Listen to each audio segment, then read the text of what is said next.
Wall Street has just placed a massive bet on gold. What's the story? Well, we're going to get into it in today's video. Thank you for joining me. Hope you are doing well. It is Friday, June 6th. I'm Ric Bender, and welcome to Finance Lab.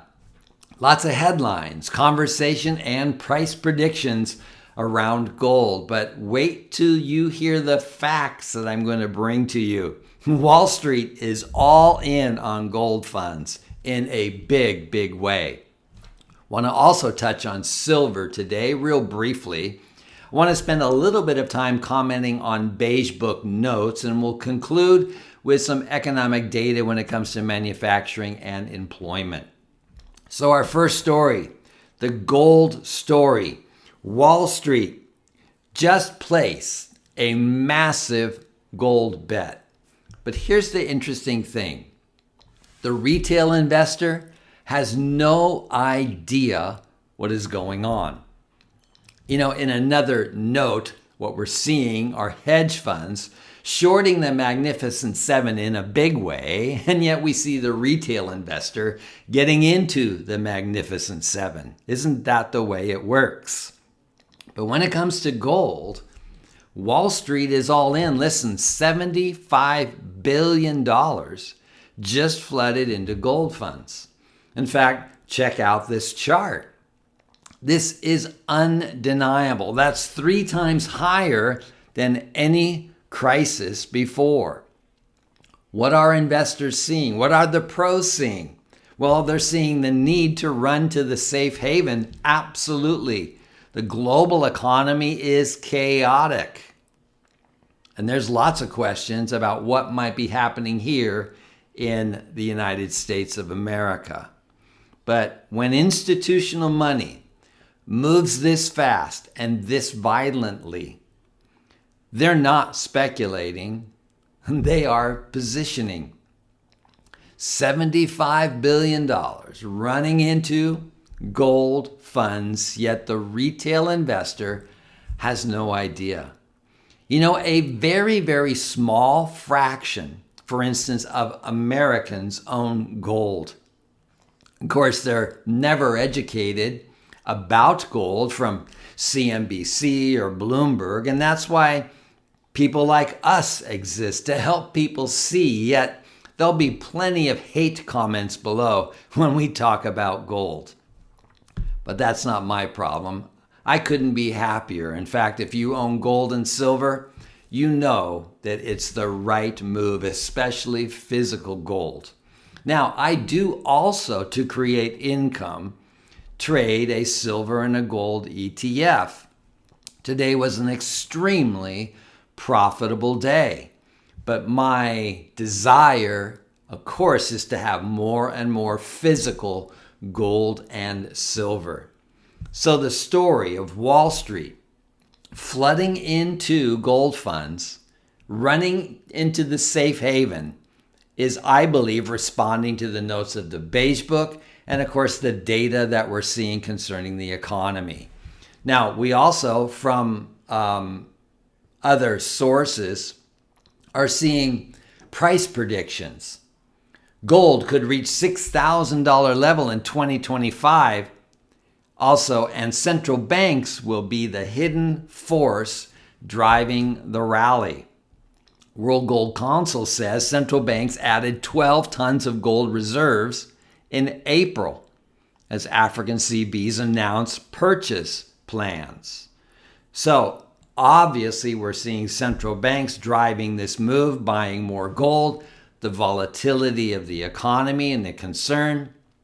So the safe haven is actually making and finding a bigger audience. All the while, the retail investor has absolutely no clue. The hatred towards gold really is an amazing thing to me. It really is.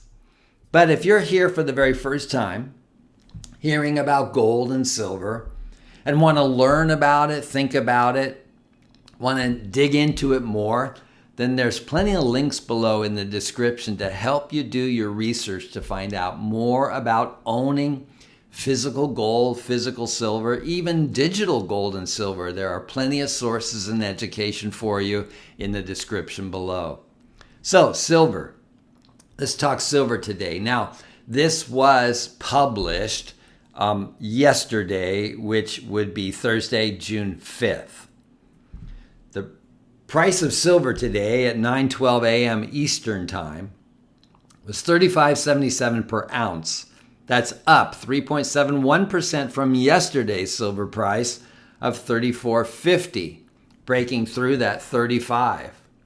Compared to last week, the price of silver is up 7.39%, and it's up 10.13% from 1 month ago. The 52-week silver price high is 36, while the 52-week silver price low is 27.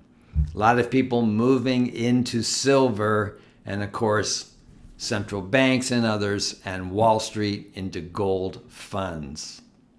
Now, central banks, however, are buying the actual metal, as we recommend that you have at least 5%, if not 10% of your investing portfolio in physical metals, at least. But listen, Beige Book. This is from CNBC. Fed Beige Book economic report cites declining growth, rising prices, and slow hiring. I know we just had the Atlanta Fed release the GDP report, but I do want to share with you what David Rosenberg shared on that. Some comments, and I want to give him where the credit is due. The Beige Book just put the stamp of approval on the recession call. In the past 6 weeks, the economy has shifted from, and this is within the notes, quote unquote, little changed to declined slightly. And there you have it.